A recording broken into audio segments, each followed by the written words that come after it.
할렐루야 제1장로교회 통독반 오신 모든 청년 여러분 환영합니다. 오늘 우리가 살필 말씀은 창세기 44장에서 50장 말씀입니다. 기도하고 시작할게요. 하나님 아버지 감사합니다. 오늘 이 요셉의 인생을 통하여서 우리에게 주시는 그 메시지를 듣게 하여 주시옵소서. 우리의 삶을 비전과 또 소명의 삶으로 부르기 원하시는 주님, 우리를 준비시켜 주셔서 축복의 통로 삼아 주시옵소서. 요셉과 같이 또 아브라함과 이삭과 야곱과 같이 쓰임받기 원합니다. 예수님의 이름으로 기도하였습니다. 아멘. 예, 오늘 우리가 살펴볼 요셉의 그 마지막 챕터는 44장에서 50장까지입니다. 요셉의 인생 전체가 37에서 50장까지니까요. 나머지 절반을 가리킨다고 볼 수 있고요. 창세기 전체를 보면 1장에서 50장 그 마지막 챕터들이기 때문에 이 창세기에 있었던 많은 이야기들의 대단원의 막을 내려주는 그런 부분이라고 볼 수 있습니다. 특별히 이스라엘 민족의 역사를 다루었던 이 12장에서 50장 분량에서 이 요셉의 인생의 마지막 후반부는요. 모든 그 족장들의 가족을 하나로 모으는 역할을 하고 있고요. 앞으로 이스라엘이 나라의 형태를 갖추기 전에 민족으로서 커져가야 되잖아요. 그렇게 커져갈 수 있는 그 환경은 바로 이집트에서 제공이 되었는데 어쩌다가 이 아브라함, 이삭, 야곱의 가족이 그 이집트까지 이주를 하게 되었는지의 과정을 보여주기 때문에 다음 있을 그 출애굽기의 역사와 연결되는 그 연결고리의 역할을 우리는 요셉의 이 인생 후반부에서 볼 수 있게 될 것입니다. 무엇보다도 이 가족 가운데 있었던 그 숱한 그 풀어야 되는 숙제들과 그 역기능적인 부분들이 다 해소가 되면서 하나님이 어떻게 하나님의 택하신 자들을 하나 되게 하시고 아름다운 교회 공동체가 되게 하시는지 그 교회 중에 주시는 가족이기 이전에 그 교회로서의 그 공동체에 주시는 특별한 역사와 축복을 우리는 함께 볼 수 있게 될 것입니다. 자, 기대하는 마음으로 44장을 열어보도록 하겠습니다. 자, 이 44장을 보면요. 자, 이 그림을 먼저 보고 시작할게요. 자, 이 그림 어떤 그림인지 여러분 본문 속에서 이미 확인하셨으리라고 생각합니다. 자, 요셉이 미리 넣어둔 그 베냐민의 자루에 미리 넣어둔 그 은잔을 발견하는 그 장면이 나옵니다. 자, 요셉의 첫 번째 테스트는 이미 지났고 이건 두 번째 테스트에 대한 이야기입니다. 여러분 요셉의 테스트, 왜 요셉은 지금 형제들을 테스트하고 있나요? 첫 번째 테스트에서 여러분 형제들은 요셉에 의해서 감옥에 한번 갇힌 적이 있어요. 그 감옥에 다 같이 3일 동안 갇힌 후에 풀려나고 나서 그 형제들끼리 자기들이 주고받은 말들이 있습니다. 어떤 말들을 했냐면 우리가 과거에 요셉이 그 부르짖으면서 살려달라고 애걸하는 그 목소리를 듣지 않고 그를 종으로 팔아버린 죄를 우리가 지금 받고 있다. 네, 이 지금 형제들은 히브리어로 서로 주고받으면서 말을 하고 있었고 요셉은 자기가 지금 요셉이라는 걸 밝히지 않는 상태에서 이집트의 총리이기 때문에 통역을 세우고 못 알아듣는 척을 했기 때문에요. 형제들은 요셉이 하는 말을 알아들을 수 없었지만 요셉은 형제들이 하는 말을 알아들을 수 있는 상태였죠. 요셉은 형들이 하는 그 말을 보고 뒤에 가서 펑펑 울었습니다. 왜 그렇습니까? 요셉이 확인하고자 했던 그 형들의 변화와 진심을 일부분 확인할 수 있었던 것이 그 첫 번째 테스트의 결과였기 때문이에요.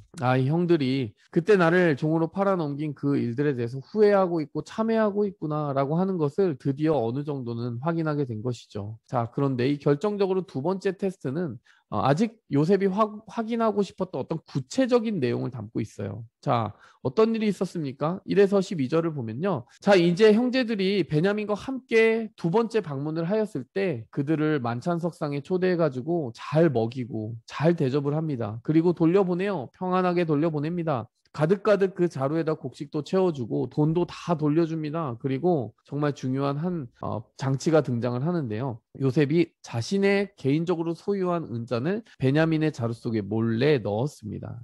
자, 그렇게 하고 나서 그들이 한참 길을 가고 있는데 자신의 청지기, 요셉이 자신의 종으로 부리는 이집트 사람을 보내가지고 그들을 막아서는 것이죠. 너희가 어떻게 선을 악으로 갚느냐라고 다짜고짜 이렇게 외치게 만듭니다. 자, 여러분 그 장면이 바로 여기에 나오죠.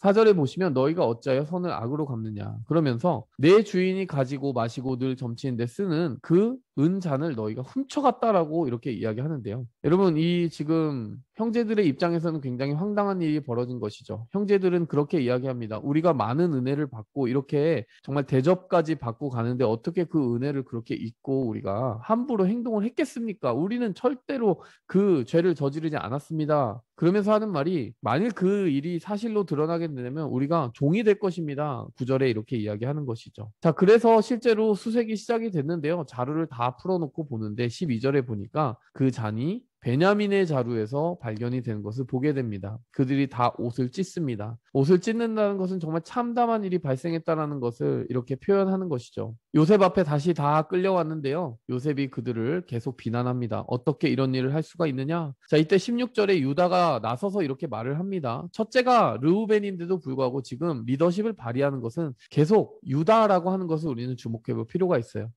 자, 유다가 나서서 뭐라고 말하냐면요. 우리가 어떻게 우리의 정직함을 드러낼 수 있겠습니까? 하나님이 종들의 죄악을 찾아내셨으니 이 잔이 발견된 자와 우리 모두가 함께 노예가 되겠습니다. 자, 이 말은 베냐민이 그 죄를 지었지만 우리 모두가 함께 종이 되겠다라는 그 유다의 표현을 보여주고 있는 것입니다. 자, 유다가 벌써 이렇게 말하는 것 자체가 베냐민을 그냥 홀로 두지 않겠다라는 어떤 형제의 그 표현이 아닌가 생각이 들죠. 하지만 요셉은 그것을 정확하게 구체적으로 확인해 보고 싶었어요. 자, 그래서 17절에 이렇게 말합니다. 결코 그렇게는 안 할 거야. 그 잔을 훔쳐간 그 사람, 그 주인공만 내 종이 되고 너희는 평안히 아버지께로 올라가. 베냐민만 잡을게. 베냐민만 종으로 삼을게. 이렇게 이야기를 하는 것입니다. 자, 여기서 요셉은 아마 주의 깊게 관찰하고 있을 거예요. 과거의 형들의 모습을 보면서 이복 동생인 자기, 라헬의 그 소생인 자기를 또 시기하고 질투하여서 종으로 팔아넘기기까지 했던 그들의 태도를 미루어 짐작해 본다면, 만일 그런 동일한 태도로 베냐민을 바라보고 대하고 있다면 베냐민이 지금 혼자 종으로 잡히고 자기들이 풀려날 수 있는 이 방안에 대해서 아마 그냥 받아들였을 수가 있거든요. 요셉이 이렇게 말했을 때 그러면 어쩔 수 없지요 하면서 베냐민을 그냥 종으로 이집트에 남겨두고 자기들만 집으로 편안하게 돌아가려고 하는 선택을 할 수가 있는 것이죠. 요셉은 과연 그들이 어떤 선택을 하는지 주의 깊게 살펴보고 있었을 텐데요. 자, 그때부터 유다가 이렇게 감동적인 연설을 합니다. 한마디만 하겠다라고 이야기하면서 어떻게 이야기합니까? 자, 바로 이 장면이 시작이 되는 건데요. 유다가 탄원을 하고 옆에 베냐민이 있고 여기 요셉이 이렇게 살피고 있습니다. 자, 유다가 뭐라고 말하냐면 노년에 얻은 두 아들 중 남은 하나가 바로 이 베냐민이고 첫 번째 아들은 죽었기 때문에 아버지가 늘 이 베냐민을 그리워하고 베냐민을 중요하게 생각하고 사랑합니다. 자, 그렇기 때문에 만일 이 베냐민이 오늘 돌아가지 못한다면 아버지가 정말 슬피 울며 충격으로 말미암아 돌아가실 거예요 라고 이야기를 하는 그 설명하는 장면이 27절에서 31절까지 나와 있는 것이죠. 자, 이렇게 표현합니다. 아버지의 생명과 아이의 생명이 하나로 묶여 있습니다. 그러니 제가 베냐민 대신 종이 되겠습니다 라고 이야기해요. 아버지에게 이미 그렇게 약속을 하고 왔고, 그래서 이제 이 베냐민 대신 제가 종이 되고 나머지 형제들은 다 평안하게 올려 보내주셨으면 좋겠습니다 라고 34절에 이야기하는, 33절과 4절에 이렇게 이야기하는 장면을 보게 되는 것이죠. 유다가 나서서 이렇게 베냐민을 대신하려는 모습을 보고 여러분, 요셉은 어떻게 생각했을까요? 요셉의 표정이 지금 이 그림 속에서는 잘 보이지 않지만 크게 놀라고 정말 기뻐했을 것입니다. 기쁨과 감동과 그런 어떤 위로가 모두 뒤섞인 어떤 그런 지나간 날들이 주마등처럼 떠오르는 감정들이 떠올랐겠죠. 형들이 변했구나. 과거에는 자기를 정말 미워하고 버렸던, 종으로 던져버렸던 그 형들이 아니구나. 이렇게 동생을 끝까지 지켜주고 대신 희생하려고 하는 유다의 모습을 보게 되니 정말 하나님이 변화시켜 주신 것이 맞구나라고 하는 그런 확인이 되었을 것 같아요. 여러분, 퀘스천을 정리해보고 가겠습니다. 유다가 나서서 자신을 종으로 내어준 이유가 무엇이겠습니까? 여러분, 이야기를 잘 떠올려 보세요. 과거에 요셉을 종으로 넘기자고 제안을 한 사람이 누구입니까? 유다예요. 루벤은 살리자고 했고 유다 같은 경우에는 어떻게 했느냐면은 이스마엘의 상인이 가까이 오는 것을 보고 우리가 형제를 죽여봐야 무슨 이득이 있으리요, 이스마엘의 상인에게 넘겨버리자라고 이야기를 해서 팔아넘기는데 일조를 했습니다. 물론 그로 말미암아 요셉이 산 것도 맞지만 아주 구체적으로 요셉이 종으로 팔려가게 되는 그 사건은 유다로 말미암아 시작이 된 것이죠. 여러분, 유다는 평생 동안 아마 그 죄책감을 구체적으로 묵상하고 생각하고 정말 떨쳐내지 못했을 겁니다. 나 때문에 요셉이 종으로 팔려갔다, 이것을 생각했을 거예요.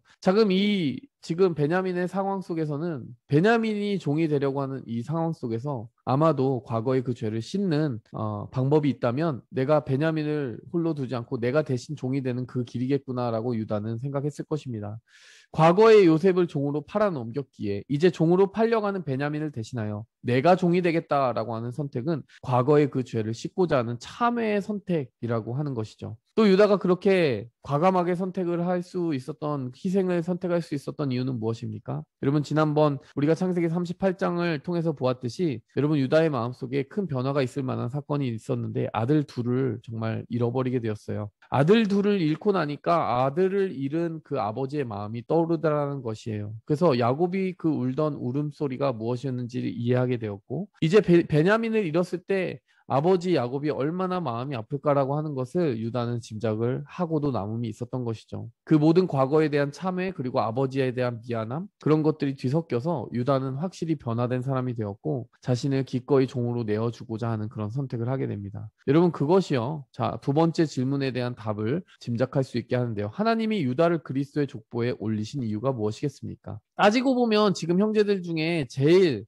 은총을 받고 있는 존재는 요셉이잖아요. 요셉의 족보에 그리스도가 올라간 것이 아니라 하나님이 유다의 족보에 예수 그리스도가 나게 하셨습니다. 왜 그렇습니까? 여러분, 자기를 누군가의 정말 대속물로 주는 것, 베냐민이 종이 될 것 같으니까 내가 대신 종이 되겠다고 이야기하는 이 모습은 예수님의 모습과 너무나도 닮아 있지 않습니까? 예수님이 죄의 종으로 팔려가는 우리를 위해서 자신이 죄의 그 대가를 다 짊어지고 죽으셔서 우리를 죄로부터 자유롭게 하셨잖아요. 대속물로 주셨잖아요. 유다도 지금 자신을 대속물로 주고 있는 것 아닙니까? 여러분, 이것처럼 이 유다의 선택만큼이나 예수님의 그 모습을 닮아 있는 모습이 어디 있어요? 여러분, 하나님이 유다를 그리스도의 족보에 올리신 이유? 바로 그것입니다. 유다야말로 예수 그리스도께서 오셔서 장차 하실 일을 너무나도 확실하게 드러낸 인생을 살았다라는 것이죠. 그것이 바로 창세기 44장에서 유다를 향한 하나님의 그 이야기가 시작되는 근본적인 이유를 우리에게 보여주고 있는 것입니다. 그래서 표제어를 유다를 통해 오신 이유라고 이야기를 했습니다. 여러분, 유다는 이 사건으로 선택으로 말미암아 정말 큰 전환점을 만들게 되고 이 상황을 다 풀어주는 열쇠 역할을 하게 돼요. 누군가를 위해서 그렇게 사랑으로 희생하고 십자가를 지고 간다는 것은 결국에는 승리의 열쇠가 된다는 것을 기억하시기 바랍니다. 자, 45장을 보니까 이제 그 열쇠로 말미암아 열리게 된 문이 있습니다. 바로 진실의 문이 열렸어요. 여기서 보시면 요셉이 이제 정체를 밝히는 장면이 나오고요. 모두가 황당해하고 정말 놀라는 가운데 이렇게 슬퍼하고 기뻐하고 그 모든 울음이 뒤섞인 이런 재회의 기쁨을 나누는 장면이 나옵니다.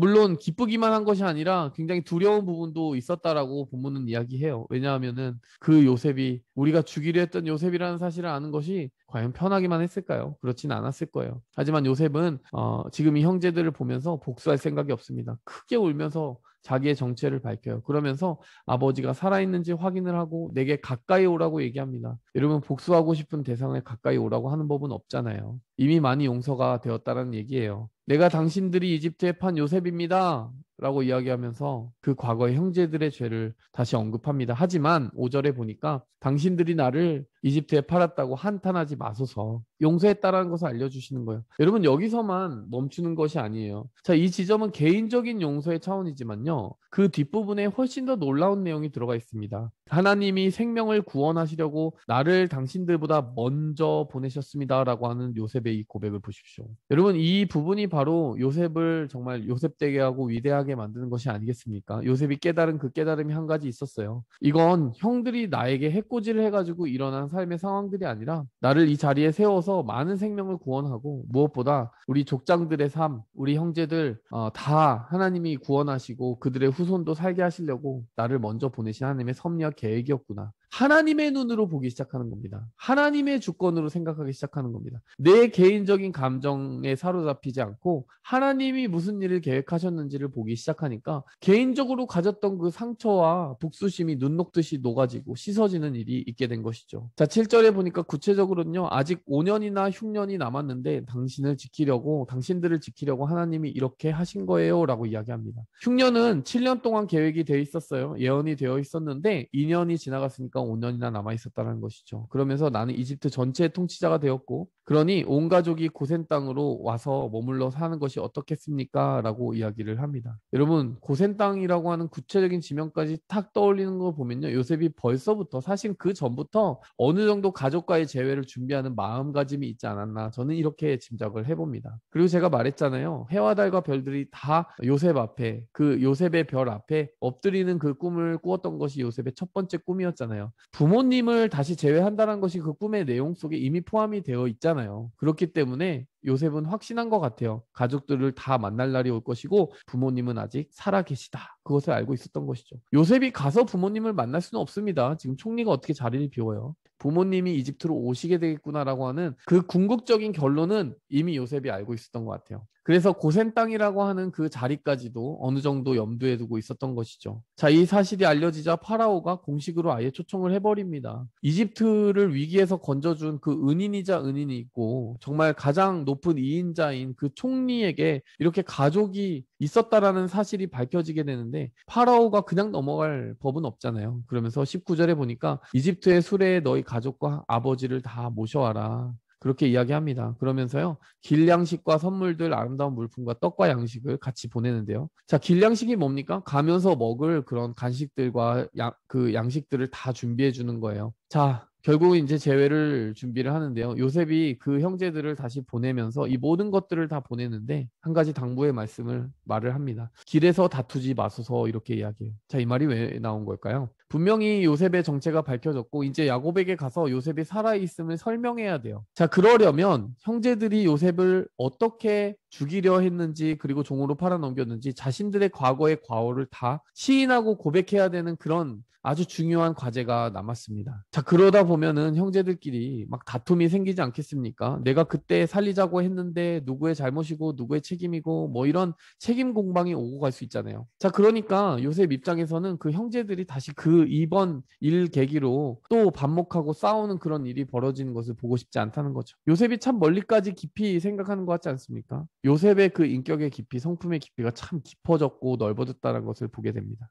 자, 결국에는 요셉의 생존 소식을 마지막 챕터의 그 45장 마지막 부분에 야곱이 듣게 되고 이야기는 45장에서 이렇게 이야기가 저지게 됩니다. 여러분, 이 45장에서 요셉과 예수님의 그 유사성을 살펴볼 수 있을 텐데요. 여러분, 어떤 점이 유사하다고 생각하십니까? 여러분, 요셉이 하는 이 말이 바로 요셉과 예수님의 유사성을 보여주는 것 같아요. 하나님이 생명을 구원하시려고 나를 당신들보다 먼저 보내셨습니다. 여러분, 하나님이 보내신 것이지만 1차적으로는 그 형제들이 종으로 판 거잖아요. 근데 종으로 팔렸다라고 하는 게 아니라 하나님이 보내셨다라고 이야기하는 게 요셉의 말이었어요. 예수님도 비슷한 말을 하신 적이 있습니다. 제자들에게 십자가 전날 밤에 요한복음에서 이런 말씀하셨어요. 내가 너희를 위하여 처소를 예비하러 가노라. 예수님이 그들을 위한 공간을 천국에 준비하시려고 간다라고 표현하셨어요. 하지만 여러분 따지고 보면 그 다음날 예수님에게 일어난 일은 예수님이 가시는 것처럼 보이는 게 아니라 예수님을 거기에 밀어넣는 죽음의 사지로 밀어넣는 사람들의 모습으로 보이지 않습니까? 그럼에도 불구하고요, 예수님은 그렇게 보지 않았던 거예요. 내가 그 길을 선택해서 가는 것이고 하나님은 그 모든 과정을 통하여서 이 모든 인류를 위한 생명의 길을 준비하셨다. 예수님은 그렇게 얘기를 하신 거고 천국에 나의 제자들을 위해서 나의 자녀들을 위해서 자리를 준비하기 위해 나는 죽음에 던져지는 것이다. 죽음을 택하는 것이다. 이렇게 얘기한 것이죠. 여러분 이것이 요셉의 그 고백과 얼마나 비슷합니까? 하나님이 생명을 구원하시려고 나를 당신들보다 먼저 종으로 보내셨습니다. 예수님도 마찬가지로요. 당신들, 나의 자녀들을 구원하려고 나를 십자가에 이렇게 내어주셨다. 하나님이 그렇게 하신 것이다. 예수님의 그 마음가짐이 요셉과 참 오버랩이 되지 않습니까? 여러분 성경을 읽을 때는요. 구약과 신약의 이런 오버랩되는 부분을 잘 봐야 돼요. 왜냐하면 구약 성경은 기본적으로 신약 성경의 앞으로 예수님이 오셔서 하실 일을 미리부터 보여주고 조명하기 위해서 존재하는 책이거든요. 여러분 신약과 구약을 다 합치면 결국 예수 그리스도 한 분을 떠올리게 만드는 책이라는 것을 우리는 그 주제의식에서 기억하고 가야 되는 것입니다. 여러분 이 진실의 시간이 마침내 왔고 결국 모두가 함께 그 진실을 마주치게 되었는데 여러분 각자 마주친 진실이 무엇입니까? 요셉은 어떤 진실을 마주쳤어요? 형제들이 나를 사랑하고 있구나. 그리고 이 사람들은 나의 형제가 맞구나. 이런 것을 떠올리게 되었죠. 그리고 다른 형제들은 어떤 진실을 마주쳤습니까? 자신들이 한 그 모든 잘못에도 불구하고 하나님이 아름다운 이 구원의 역사를 이루셨기에 지금 이 자리에서 우리가 이렇게 살아갈 수 있는 것이구나 라고 하는 그런 어떤 진실을 마주친 것입니다. 그리고 더 나아가서 야곱에게는 요셉이 짐승에게 물려 죽었다고 했지만 요셉을 자기들의 손으로 팔았다는 사실을 이제 야곱에게 밝혀야 되는 그런 진실의 진실의 시간이 다가온 것이죠. 여러분 모두가 그 진실을 마주쳐야 돼요. 그 진실은 때로 마주치기가 굉장히 어렵고 힘들 수도 있고 그렇지만 그 진실을 마주치는 것은 매우 중요합니다. 왜냐하면 진실을 마주쳐야만 우리가 진정으로 하나 될 수 있거든요. 그래서 여러분 제가 마지막 이 묵상의 포인트를 진짜 가족을 찾았다라는 문장으로 정리해 보았습니다. 진짜 가족을 찾은 거예요. 그동안은 가족이 함께 있었지만 가족이 아니었습니다. 하지만 오래 떨어져 있던 이 가족이 마음속 깊은 진실들을 마주치고 자신들의 죄를 고백하고 이런 시간들을 마주하게 되었을 때 그들은 한 공간에 있기 때문이 아니라 마음과 마음이 진정으로 연결되어서 진짜 가족이 되는 그런 시간을 마주치게 된 것입니다. 하나님은요, 이렇게 아름다운 진실의 시간을 우리에게 준비하기 원하십니다. 우리의 교회와 가정과 공동체가 이렇게 항상 성령이 비춰주시는 진리의 공동체가 되길 원하고 그 진실 안에서 하나 되기를 원합니다. 여러분 이 말씀 기억하시죠? 성령의 하나 되게 하신 것을 힘써 지키라. 여러분 성령은 이 진실로 우리를 늘 그 사랑에 매는 줄로 하나 되게 하시는 분이심을 기억하시기 바랍니다. 자, 창세기 46장으로 넘어가 보도록 하겠습니다. 자, 그 이후에 어떤 일이 일어나게 됩니까? 브엘세바에서 야곱이 아버지의 하나님을 만나는 장면이 나옵니다. 자, 이 장면은 어떻게 이해를 해야 되느냐? 브엘세바는 어떤 곳이었습니까? 자, 이삭이 자신의 인생의 후반부를 대부분 살았던 그 곳이었어요. 그리고 야곱도 그곳에서 유년기를 보냈을 것입니다. 그러니까 이삭의 그 주된 무대가 바로 브엘세바였습니다. 맹세의 우물이었습니다. 그렇기 때문에 자, 야곱이 이제 모든 가족들을 다 데리고 모든 소유물을 가지고 이집트로 가는데 브엘세바에서 잠시 멈춰서서 하나님께 예배를 드리려고 하는데요. 자, 그런데 1절을 주의 깊게 보시기 바랍니다. 브엘세바에 이르러 아버지 이삭의 하나님께 희생 제사를 드리니 아주 구체적으로요. 그 하나님을 이삭의 하나님이라고 언급을 합니다. 여러분은 이 이유가 왜라고 생각하십니까? 아브라함의 하나님도 있잖아요. 야곱의 하나님도 있잖아요. 근데 왜 구체적으로 이삭의 하나님이라고 이야기할까요? 한번 생각해 보세요. 여러분, 이삭에게 있었던 일 중에 하나가 이 브엘세바에서 지금 굉장히 중요하게 떠올라야 되는데요. 이삭이 과거에 브엘세바에 도착을 하였을 때요. 하나님이 나타나셔서 하신 말씀이 있어요. 너는 이집트로 가지 말고 이 땅에 머물러라 라고 이야기하신 적이 있어요. 그래서 그랄이라고 하는 곳에서 머무르면서 그 인생을 계속 지속해 나갔던 기억이 납니다. 여러분 무슨 말이냐? 이삭의 하나님이 이삭을 만나주셨을 때 처음으로 주신 메시지는 이집트로 가면 안 된다라는 메시지였던 거예요. 야곱이 지금 계속 생각하고 있는 게 무엇이겠습니까? 야곱의 마음속에는 과거에 우리 아버지 이삭을 이집트로 가는 걸 막으셨던 하나님이 생각이 나면서 과연 그 하나님이 지금 내가 이집트로 가는 것을 허락하실까?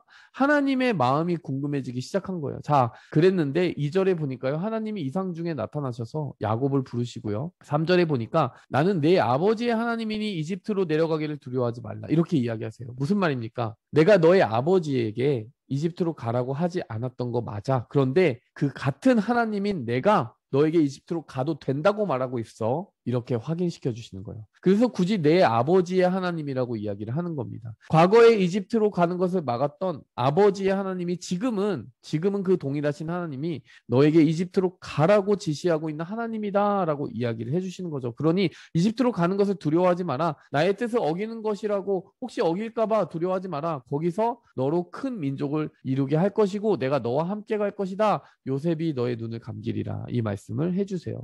자, 그러니까 하나님은 야곱에게 그 이삭에게 주셨던 지침이 지금 야곱에게 바뀌었다라는 것을 보여주시고요. 지금은 이집트로 가는 것이 하나님의 뜻이라는 것을 보여주시고요. 그렇게 보내는 데에는 목적이 있다라고 이야기하시는데 그 목적은 바로 네가 거기서 큰 민족을 이루게 되는 것이 목적이고 무엇보다 하나님이 그곳에 같이 동행할 것이고 다시 올라올 것이기 때문에 언젠가 다시 약속의 땅으로 올라오기 전까지 임시적으로 너의 가족들이 큰 민족을 이루는 인큐베이터처럼 이집트에 머물게 될 것을 기억해라. 이렇게 이야기를 하시는 거죠. 자, 그래서 이 야곱이 어떻게 하냐면요. 예배를 드리면서 하나님의 그 음성을 마주치고 나서 드디어 결심이 섰습니다.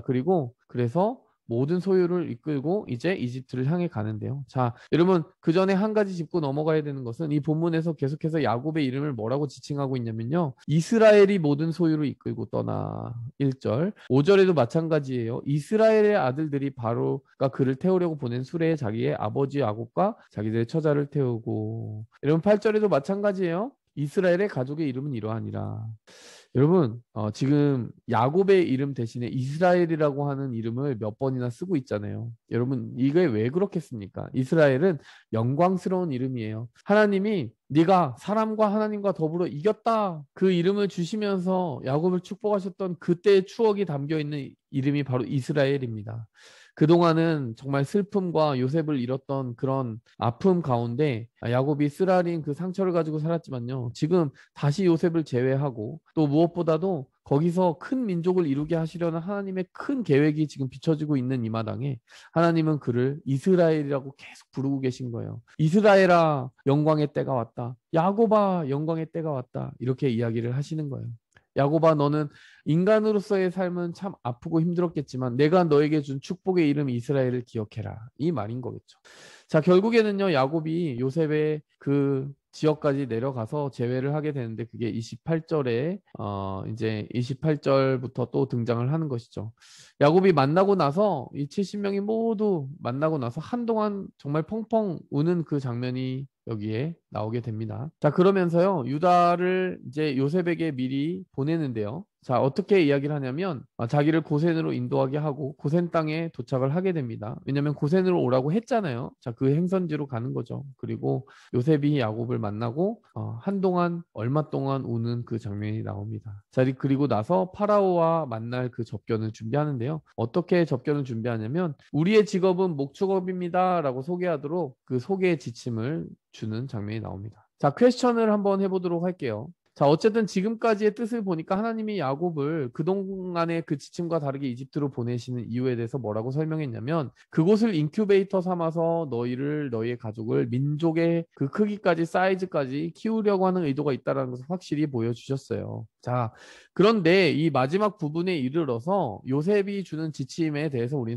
설명이 필요합니다. 요셉이 뭐라고 했냐면 목축업을 하고 있다라고 이야기를 하라고 얘기한 거예요. 근데 그 이유에 대해서 34절에 보니까요. 이집트 사람은 다 목축을 가증히 여기나니 당신들이 고센 땅에 살게 될 것입니다. 이렇게 얘기해요. 자, 이 부분 좀 이상하지 않습니까? 여러분, 웬만하면 이집트라고 하는 정말 천하의 가장 강력한 그 대국에 들어간다면 이집트에서 높은 자리, 요직을 차지할 수 있는 그런 어떤 직업을 선정해서 들어가도 참 좋잖아요. 그동안 아무리 목축업을 했다 할지라도 그 목축업 이제는 안 하고 뭐 농경을 한다든지 뭐 사물을 본다든지 여러 가지 다른 직업들이 있을 수 있잖아요.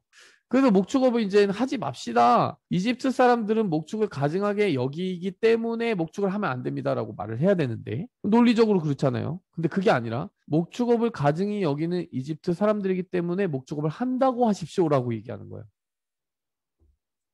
여러분, 이 퀘스천의 답을 제대로 해내셔야 됩니다. 왜 그럴까요? 여러분, 목축업을 하지 않고 그 땅에서 뭐 받아들여질 만한 어떤 선택을 하게 되면요. 어떤 문제가 발생합니까? 아마도요, 히브리 민족들이 그 이집트 땅에 금방 동화되어 버릴 거예요. 하나님의 백성으로서의 정체성을 잃어버리게 될 것입니다. 여러분, 그것이 과연 하나님의 큰 그림 가운데 맞아지는 부분이 있겠습니까? 하나님은요, 이 야곱의 가족들을 이집트에 보내시면서 어떤 마음이셨냐면은 그곳에서 하나님의 구별된 민족으로 자라가기를 바라신 거예요. 게다가 이 고센 지역이 어떤 지역이냐, 여러분, 그 계획을 이루기에 딱 좋은 지역이었어요. 보십시오. 고센이라고 하는 곳은 이 나일 삼각주 지역에서 오른쪽에 있고 그곳에 구체적인 람셋이라고 하는 도시를 주었는데요. 그러니까 여러분, 나중에 어디로 가야 됩니까? 약속의 땅으로 들어가야 되는데 약속의 땅으로 들어가기에 가장 가까운 곳에다가 하나님이 땅을 준비해 주신 거예요. 그러니까 여러분, 궁극적으로 이들은 여기 눌러앉을 사람들이 아니라는 거예요. 이집트에 동화되어 버리면 큰일 나는 거예요. 그러니까 차라리 이집트의 사람들에게 미움을 받고 가증히 여김을 받을지언정 구별된 그 지역에서 구별된 민족으로 살아남기를 바라는 것이 요셉의 마음이었고 하나님의 계획이었다는 것입니다. 자, 제가 이 점을 요약하면서 챕터 46장을 이렇게 요약해 봤어요. 세상 안에서 세상과 다르게. 여러분, 이 표제어를 보면서 뭐 생각나는 거 없으세요? 이게 바로 우리 아닙니까? 우리가 세상에 살아가는데요. 하나님은 우리를 세상 속으로 파송하셨는데요. 근데 세상과 똑같이 살고 정말 세상과 똑같이 문란하고 세상과 똑같이 불의하게 살기를 바라지는 않으세요.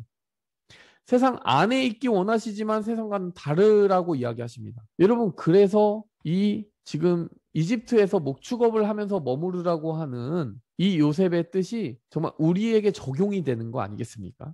그게 하나님의 마음인 거예요. 하나님이 우리를 보내신 마음은 내가 너희를 세상 가운데 보낸 거 맞지만 세상과 똑같이 살라고 보낸 거 아니야. 세상과 구별되어 살라고 보낸 거야. 오히려 세상에 영향력을 주면서 세상을 변화시키라고 보낸 거야. 그 뜻을 기억했으면 좋겠어. 여러분, 이게 46장이 우리에게 주는 가장 중요한 메시지 중에 하나라는 것을 잊지 마시기 바랍니다. 야곱이 맨 처음에 이집트로 가는 것을 두려워했던 이유도 그거예요. 자칫 잘못하다가 동화되면 어떻게 하지? 이런 생각을 했던 것이고, 그러나 하나님이 그를 안심시키셨고, 내가 함께 한다면 세상 안에 있지만 세상과 구별되어 세상을 변화시키는 하나님의 목적을 이룰 수 있을 것이다. 이런 괄호 안에 하나님의 그 마음이 지금 이 가족들에게 부어지고 있다는 것을 우리는 보게 되는 것이죠. 자, 47장으로 넘어가 보도록 하겠습니다. 47장에서는 어떤 일이 있었을까요? 지금 드디어 이제 요셉이 파라오에게 갑니다. 아버지와 모든 가족들이 고센 땅에 왔다는 것을 알려주게 돼요. 여러분, 이렇게 제외를 하는데요. 자, 파라오가 야곱을 처음 만나는 장면에서요. 야곱이 이렇게 이야기합니다. 내 나그네 길의 세월이 130년입니다. 내 나이가 얼마 못 되니 우리 조상의 나그네 길에 연조에 미치지 못하나 험악한 세월을 보냈습니다.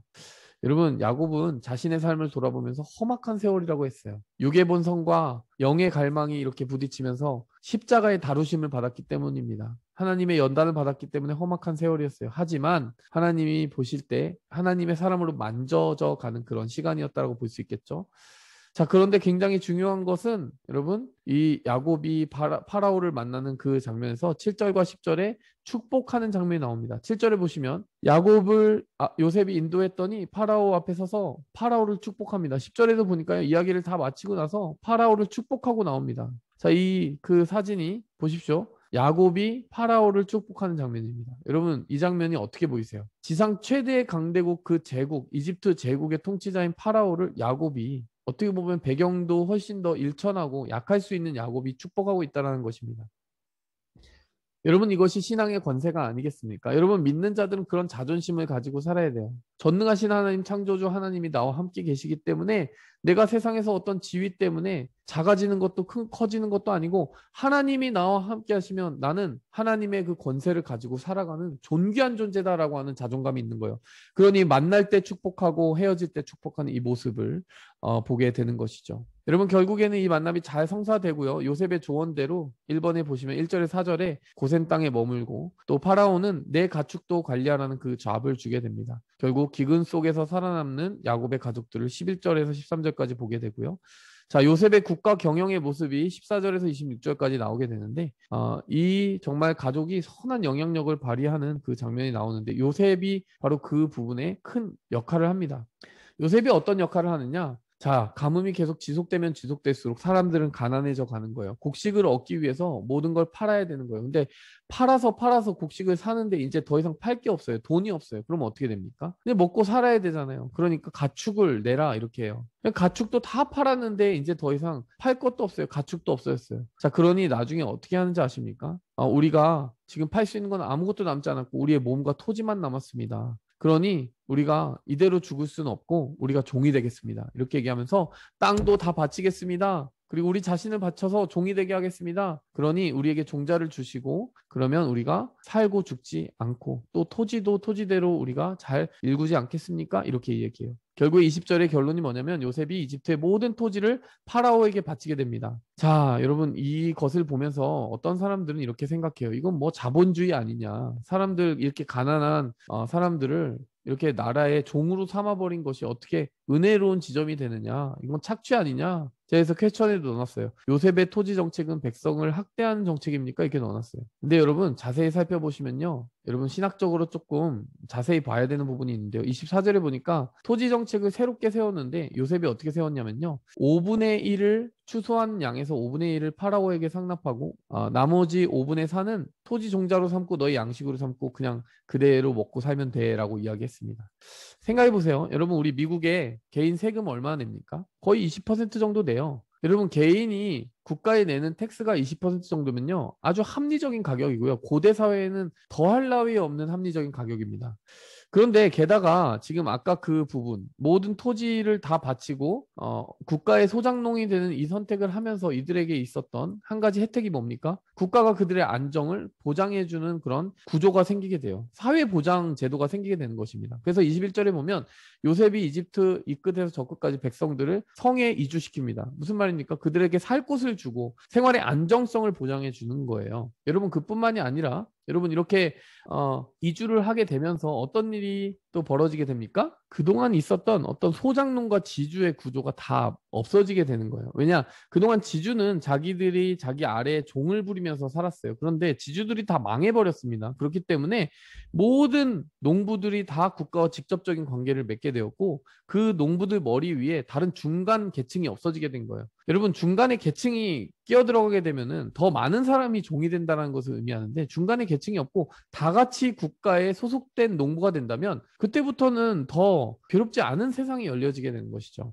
여러분 이런 부분에서 요셉의 토지 정책은 백성을 자유롭게 한 토지를 어떤 공적인 개념으로 취급하게 된 계기라고 볼 수도 있는 것입니다. 자, 여러분 이 상황 속에서 축복의 권세라는 표제어를 붙였는데요. 요셉은 요셉대로 선한 영향력으로 지도력을 발휘하고 있고 야곱은 야곱대로 권세 있게 파라오에게 축복하는 이 모습을 보면서 하나님의 백성이 어떻게 쓰임받고 있는지를 우리는 보게 되는 것입니다. 이 퀘스천 하나하나 우리는 답할 수 있을 거예요. 야곱이 파라오에게 축복하는 그 모습을 보면 자, 이삭 앞에서 파라오 앞에서 그동안 야곱의 그 인생길을 보면 변화가 있어요. 이삭 앞에서는 바들바들 떨었습니다. 내가 과연 축복을 받을 수 있을까? 저주를 받는 거 아니야? 이런 두려움이 있었는데 파라오에게는 가감없이 축복합니다. 축복의 하나님이 나와 동행하심을 야곱이 이제 확실히 믿는 사람이 되었다는 것을 알 수 있는 거예요. 그리고 야곱이 두 번째 질문. 야곱이 축복에 관해서 어떻게 변화되었습니까? 그동안 에서에게 그 속여서 빼앗으려는 그 모습이 초년생일 때 있었잖아요. 그런데 지금 어떻습니까? 축복은 내 손 안에 있는 거예요. 엄밀히 말하면 나와 함께 계시는 하나님 때문에 내가 축복의 통로가 되기 때문에 나는 축복의 사람이 된 거예요. 축복을 속여서 빼앗으려는 사람이 아니라 축복을 하는 사람이 되었습니다. 축복을 퍼줘도 좋은 사람이 된 거예요. 자, 야곱이 모든 소유를 들고 떠난 사건들 지금까지 어떤 사건들이었습니까? 라반의 집에서 떠날 때 그리고 이집트로 떠날 때입니다. 야곱은 정말 용기 있는 그 선택을 해야 될 때 용기 있는 선택을 하는 사람이 되었습니다. 자, 그리고 이제 야곱이 조상의 묘지에 묻히고자 하는 그런 장면이 나오는데 27절부터 보면요. 이제 죽을 때가 다 가까이 왔다라고 느끼는 이스라엘이 요셉에게 맹세를 시킵니다. 내가 죽고 나면은 나를 아버지의 묘실에 장사 지내라. 가나안 땅이 하나님의 약속으로 주신 그 땅이기 때문에 나를 거기에 묻히게 만들어라. 이렇게 이야기합니다. 여러분 그때가 되면 우리는 모든 소유를 내려놓고 떠나야 하는 시간이 됩니다. 여러분 우리의 참된 소유는 하나님의 나라에 있기 때문이고요. 그 축복의 날들을 기다리는 이 삶을 사는 동안 우리는 하늘의 축복을 가지고 이 땅에서 축복의 권세를 행사하며 살아가는 것입니다. 여러분 그래서 야곱은 조상의 묘지에 묻히고자 했던 거예요. 하나님의 약속이 있는 곳이 바로 내가 가야 될 곳이라고 생각했기 때문이고요. 그리스도인에게 어떤 축복의 권세가 있습니까? 마태복음 28장에 보면은 여러분 모든 사람을 세례로 주고 또 가르치고 명하여 나를 따르게 만들라 모든 사람을 땅끝까지 이루어 제자를 삼으라 이렇게 말하는 그 축복의 권세의 내용이 들어가 있습니다. 여러분 우리는 하나님의 자녀이고요.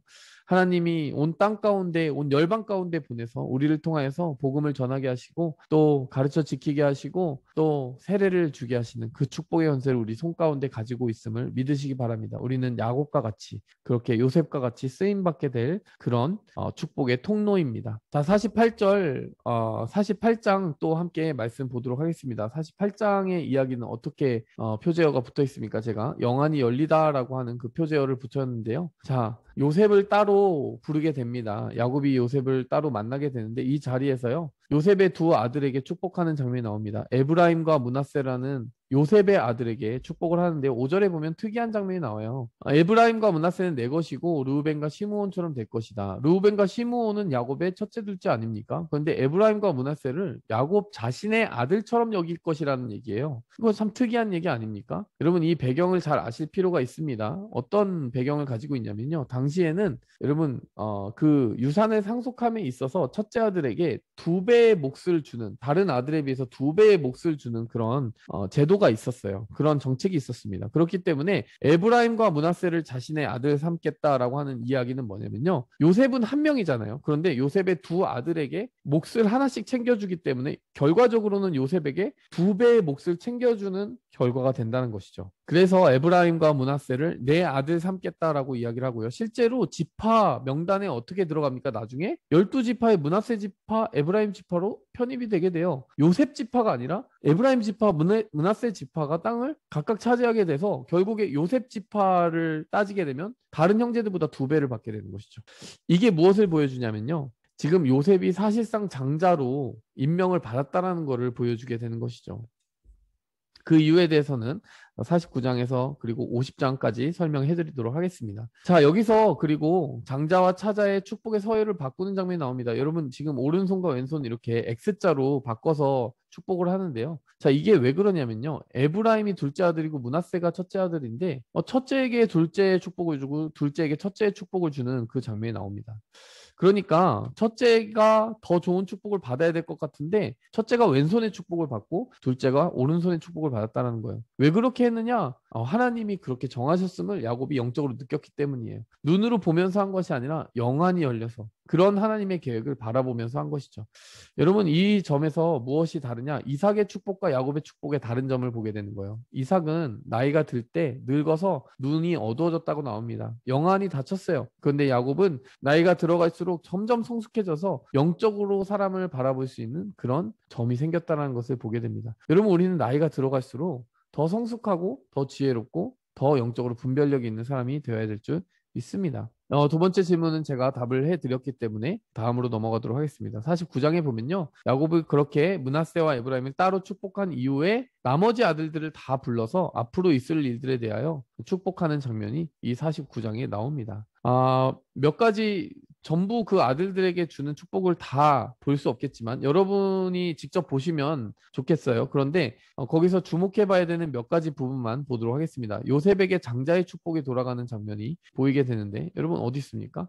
요셉은 무성한 가지, 곧 샘 곁에 무성한 가지라 그 가지가 담을 넘었다라고 이야기합니다.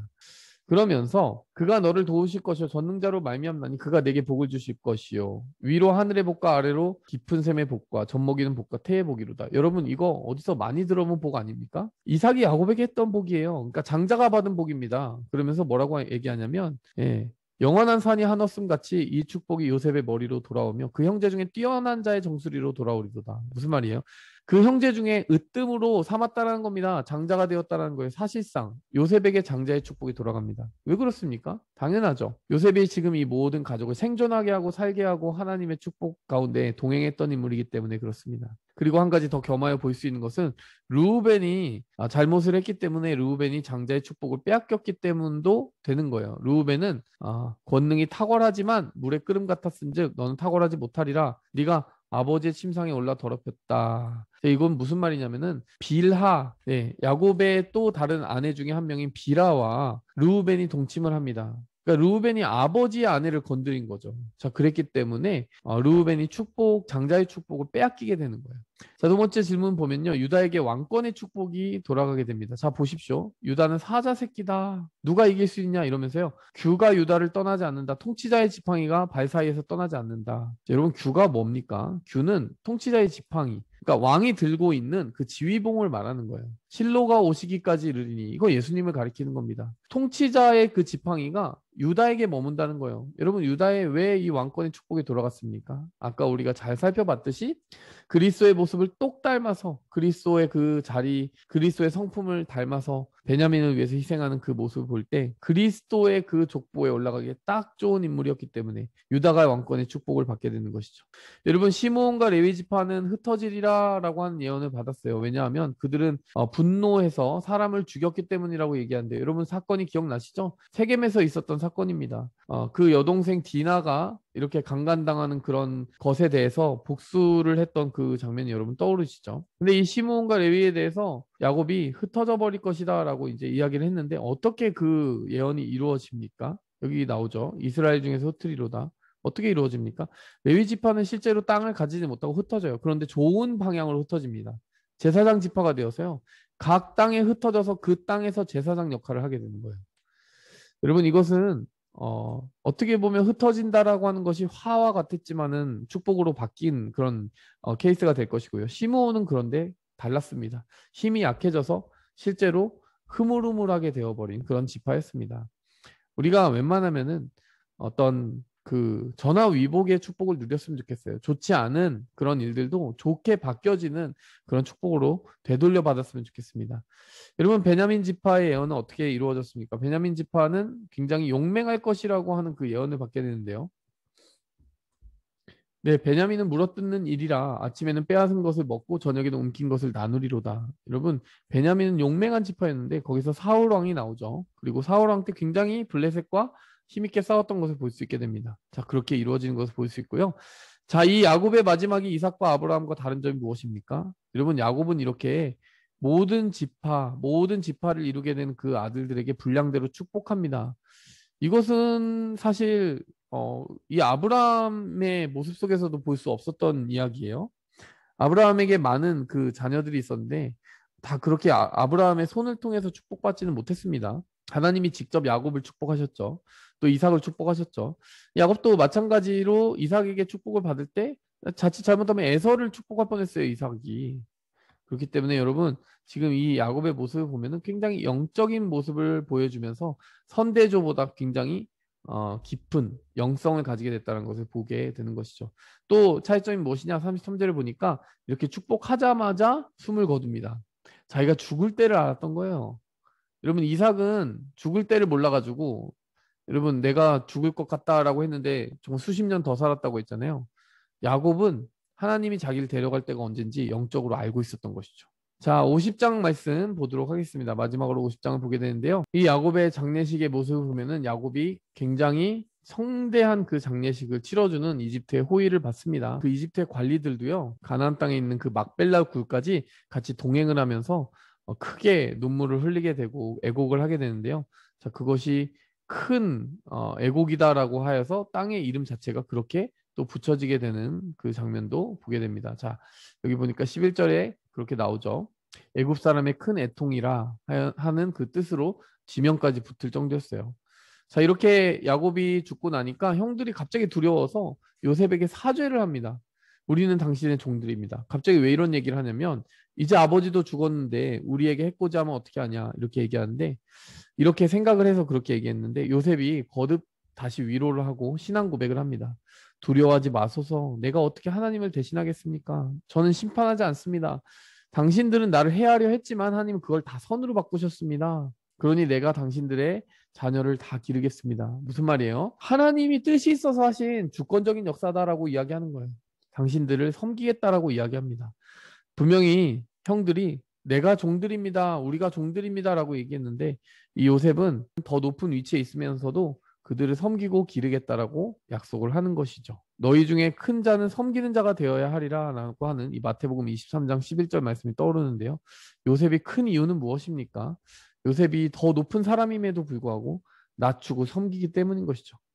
자, 요셉의 죽음까지 이제 50장에 마무리가 되는데요. 요셉은 죽으면서 유언을 합니다. 나도 약속의 땅에 데려가 주세요.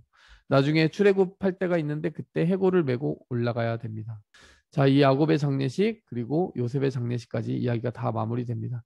여러분 이 창세기 44장에서 50장까지 보면서 여러분 어떤 생각을 하게 되었습니까? 하나님의 그림은요. 개인을 통해서 이루어지는 것처럼 보이지만 궁극적으로는 공동체를 부른다는 것을 아셔야 돼요.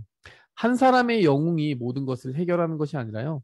모두가 함께 서로 화합하고 서로 희생하고 서로 낮추고 섬길 때 하나님은 그 아름다운 공동체를 통해 역사하시는 것입니다. 그래서 유다를 통해 그리스도가 오시는 거고 요셉의 섬김과 또 낮춤을 통해서 하나님이 일하시는 것이고 그렇게 하나님이 역사하시도록 우리 자신을 내어드리는 것이 하나님의 뜻인 줄 믿습니다. 그 기뻐하시는 뜻대로 우리가 살아가길 바라고 함께 마무리 기도하겠습니다. 하나님 아버지 감사합니다. 오늘 우리에게 주신 이 말씀을 마음속에 새기고 살아가게 도와주시옵소서. 승리하게 도와주시옵소서. 창세기의 이 마지막 부분을 통하여 우리의 마음이 정말 하나님의 크신 역사, 우리를 부르신 그 부르심의 뜻을 더욱 이해하고 또 실천하게 도와주시옵소서. 예수님의 이름으로 기도하였습니다. 아멘.